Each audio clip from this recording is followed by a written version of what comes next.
السلام علیکم، میں شیخ علی شعیب جماعت ہفتم کی طالبہ ہوں۔ مثلث کی کل 6 قسمیں ہوتی ہے، زاویے کے لحاظ سے 3 قسمیں اور ضلعوں کے لحاظ سے 3 قسمیں۔ ہم شکلوں کے ذریعے انہیں سمجھیں گے۔ مثلث کے تینوں زاویے کی پیمائش کا مجموعہ 180 ہوتا ہے۔ یہ مثلث اے بی سی ہے۔ اس میں زاویہ اے، زاویہ بی اور زاویہ سی تینوں زاویہ حدہ ہے۔ حدہ زاویوں کی پیمائش 90 درجے سے کم ہوتی ہے۔ اسی مثلث کو حدۃ الزاویہ مثلث کہتے ہیں۔ یہ مثلث پی کیو آر ہے۔ اس میں زاویہ کیو منفرجہ زاویہ ہے۔ مثلث ایکس وائی زیڈ میں زاویہ وائی کی پیمائش 90 درجہ ہے۔ اسی مثلث کو قائمۃ الزاویہ مثلث کہتے ہیں۔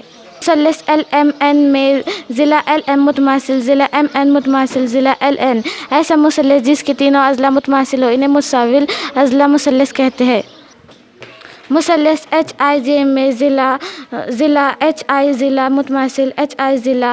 ایسا مثلث جس کے 2 اضلاع متماثل ہو اسے مساوی ساکن مثلث کہتے ہیں۔